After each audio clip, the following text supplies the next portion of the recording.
mungsotan kena diinolan diirojer ular bisa dadi sutra. Bahwasanya manusia tidak bisa dilihat dari sekarang karena takdir hanya milik Tuhan Sang Pencipta. Kesenian adalah panca dasar dari persaudaraan setia hati teratai.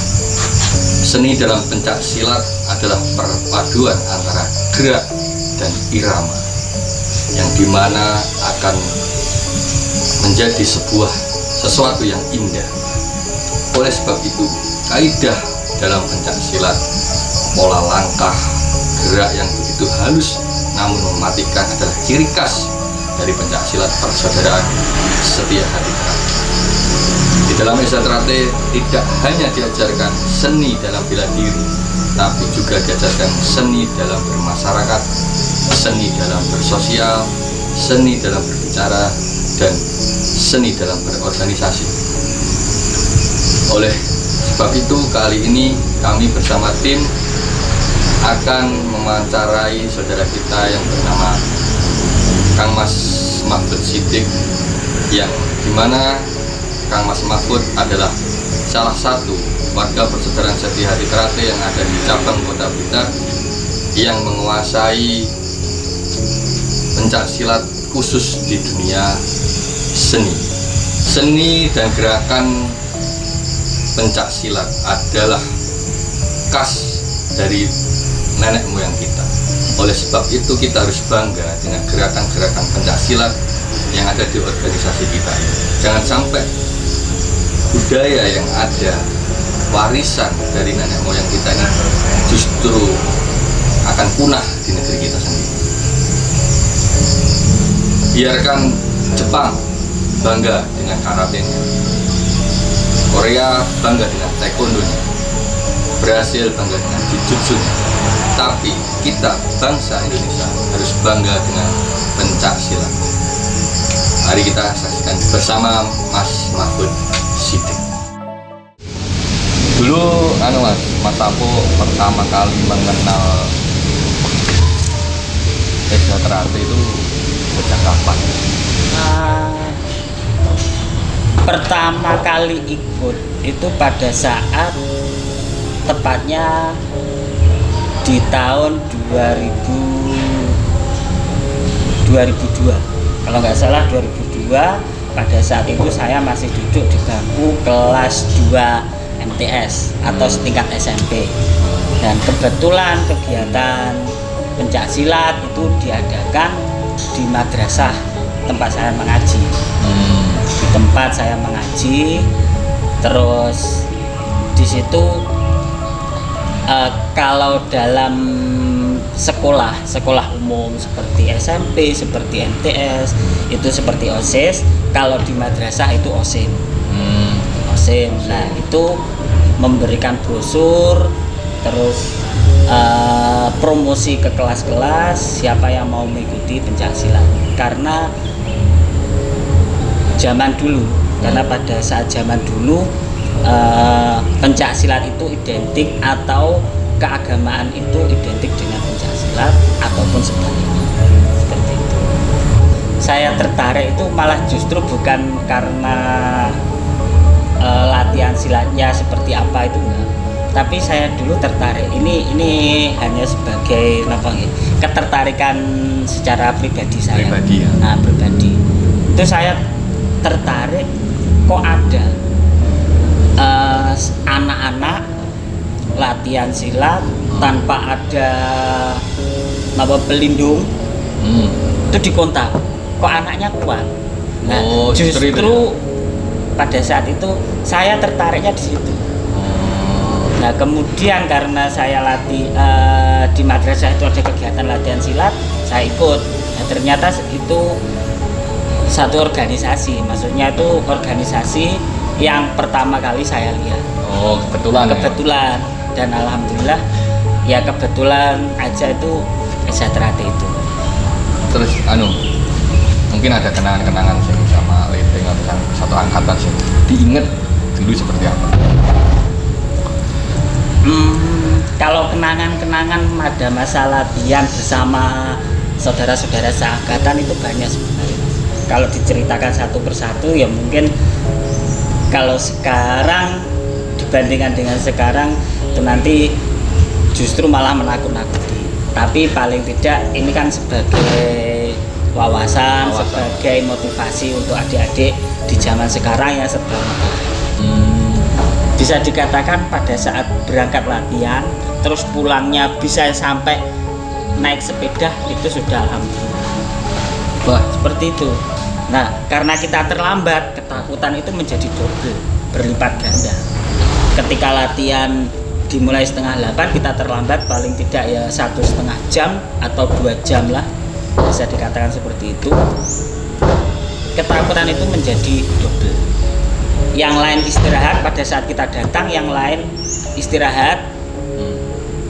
Kami saudara-saudara kami serayon atau setempat latihan, satu tempat latihan itu baru datang. Yang lain istirahat, kita baru dimulai, dan itu pun yang lain gerak tendangan, gerak teknik-teknik dasar pencaksilat, itu justru kita yang menerima teknik dasar itu. Yang menerima itu badan kita. Jadi kalau teknik dasar pukulan yang dipukul sebagai samsak ya kita. Ditendang, tendangan A, teknik dasar tendangan itu yang ditendang kita. Jadi kita menjadi samsak itu. Kan sing saya lihat Mas Apoi berkecimpung di dunia seni. Nah, dulu mulai mengenal seni, terus itu dikenalkan seni itu oleh siapa, itu awalnya bagaimana ceritanya? Pada saat saya siswa itu saya latihan itu malah justru tidak pernah tahu yang namanya seni. Saya nggak bisa, kaku. Latihan itu kaku. Latihan anggaplah seperti pada saat sambung. Pada saat sambung mulai itu kan ada gerakan seni sebelum mendekati lawan. Ada gerakan pasang, terus pola langkah. Itu pada saat mendekati lawan, sebelum mendekati lawan itu wajib ada gerakan seni seperti itu.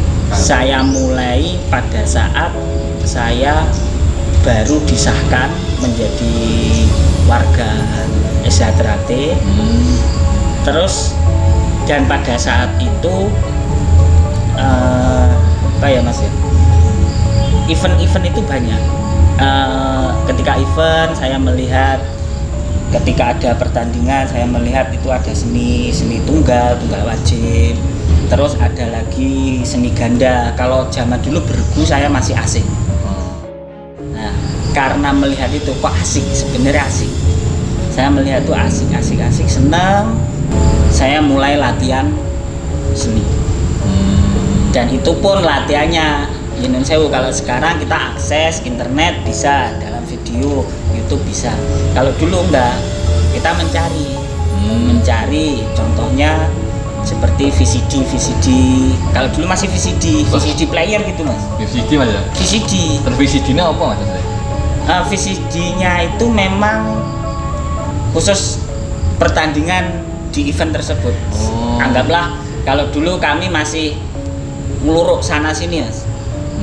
Lebih banyak ke Malang, Surabaya. Nah dari situ VCD kita minta, dan itu pun kita minta karena kita memang mau belajar. Setiap kali kita lihat seni itu senang diulang-ulang, bahkan satu gerakan dihafalkan, nanti di pause, terus play lagi, satu gerakan pause, nanti kalau lupa kembali lagi. Kalau sekarang enak di HP, di YouTube kita mudah.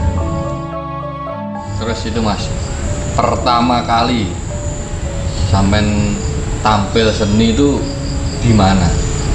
Pertama kali kalau nggak salah Mas, pada saat itu saya tampil seni itu pada tahun yang sama saya disahkan, yaitu pada tahun 2004. Dan itu pada saat promosi ekstra di SMK kalau dulu SMK Kodia. SMK Kodia atau Semia Kodia kalau dulu. Nah itu ya anggaplah kita awalnya hanya main-main membuat gerakan ganda, seni ganda dari mencontoh video-video. Meskipun itu kalau sekarang kita lihat gerakannya itu sangat lucu. Kalau dulu ganda berarti partnernya siapa Mas? pertama kali itu Mas Gatot, itu pelatih saya. Terus kemudian Mas Gatot sekali tampil itu mundur, mungkin karena kendala pekerjaan. Terus saya beralih ke Mas Ramadan, itu leteng saya. Mas Ramadan. Kemudian Mas Imam itu juga pelatih saya. Mas Imam Syafi'i itu ganda. Terus kemudian dari ketiganya itu punya kendala-kendala tersendiri, beralih kepada adik saya, yaitu Mas Fahmi. Adik saya sendiri. Terus untuk pertandingan pertama kali Gajayana. Mana Universitas itu? Gajayana Malang. Oh, Malang. Nah, kalau sekarang sepertinya kok sudah nggak ada. Dan itu setiap tahun. Itu pertama kali pada saat itu tahun 2005. Saya mengikuti pertandingan itu masih di kategori tunggal. Tunggal. Dan itu pun yang lucunya seperti senjata itu pakai toyak. Kalau dulu kan sudah ada toyaknya atau tongkatnya itu pakai menjalin. Rotan itu.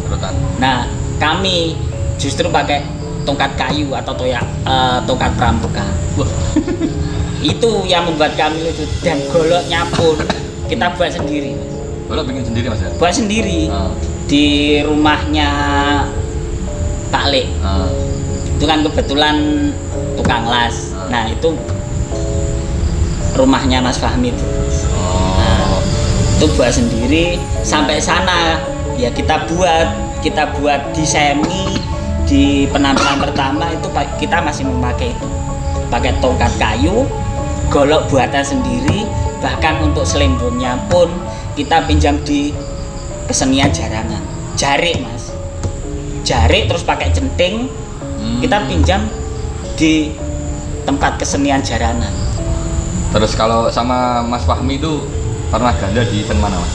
Kalau Mas Fahmi itu pernah, alhamdulillah kita mewakili kabupaten di Porprov tahun 2000, kalau nggak salah 2017 yang ada di Malang.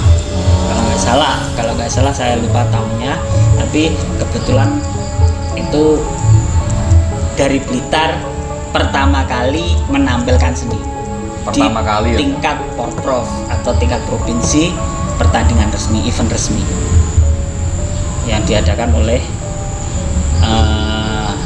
IPSI provinsi. 20 tahun okay. Itu masih tetap mengabdi di Ejatera itu yang mendorong Mas Apo itu masih mau menyisihkan waktu untuk adik-adik itu apa dan yang memotivasi sampai sekarang? Untuk yang pertama tanggung jawab ilmu Mas. Tanggung jawab ilmu. Karena pada saat itu kita kan juga kalau dalam ngaji ilmu itu kita mencari ilmu, kita mencari pengetahuan itu dimulai dari buayan seorang ibu sampai ke liang lahat. Nah, kalau kita sudah mendapatkan ilmu,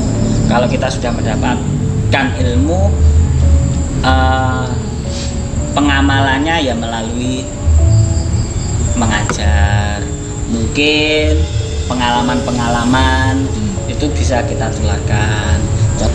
Berarti kalau meliputi kemauan itu berarti sebenarnya semua warga Ejatera entah umur berapapun sebenarnya masih bisa Mas untuk belajar seni. Sebenarnya bisa Mas, tinggal kemauannya seperti apa.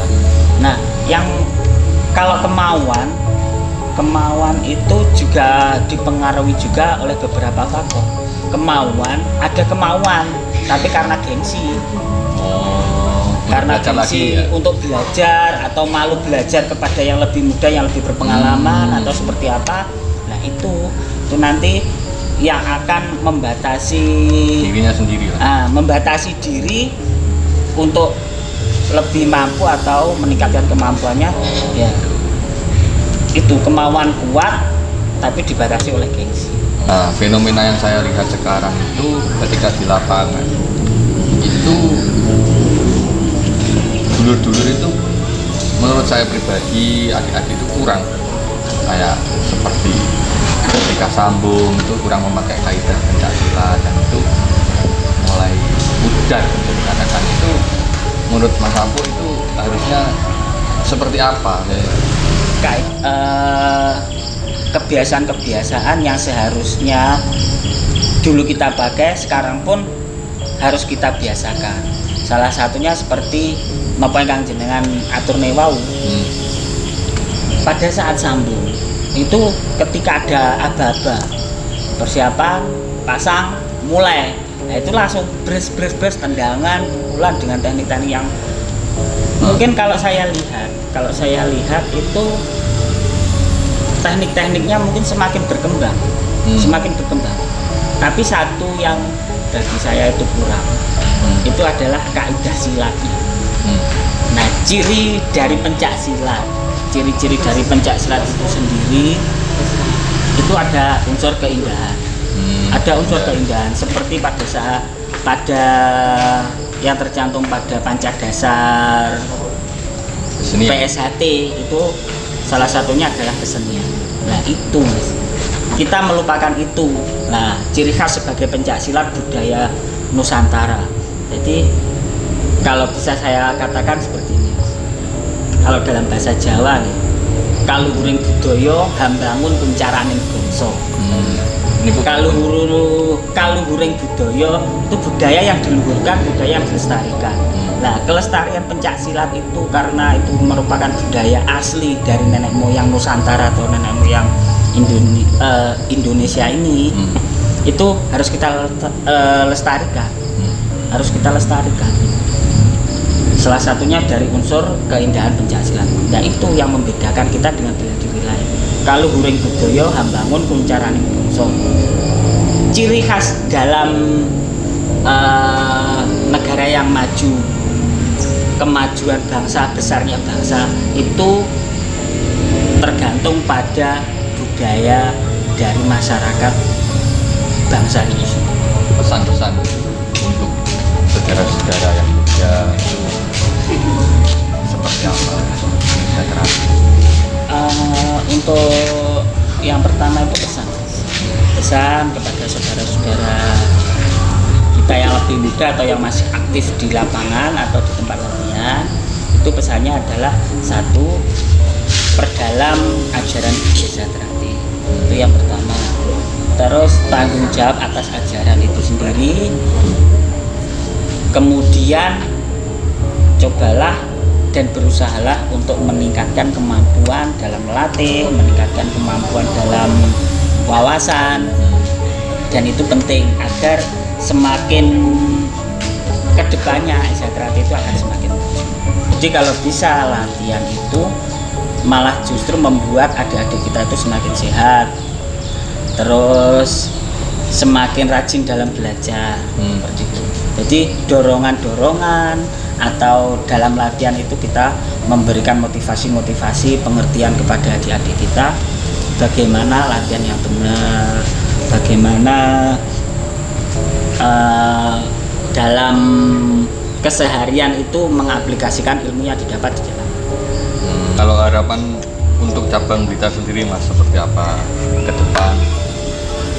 Kedepannya cabang ini khususnya untuk cabang Kota Blitar, ya. Umumnya di cabang yang ada di Blitar Raya ataupun di wilayah yang lain, harapannya Desa Trate itu akan semakin maju, semakin untuk saudara-saudara yang berada di dalamnya itu semakin kompak, dan kita pun saling mendukung. Saya punya kata-kata untuk yang terakhir Mas, kata-kata kepada adik-adik, kepada saudara-saudara. Pada intinya menjadi yang terbaik itu bukan keharusan, tapi melakukan yang terbaik itu adalah kewajiban. Bismillah.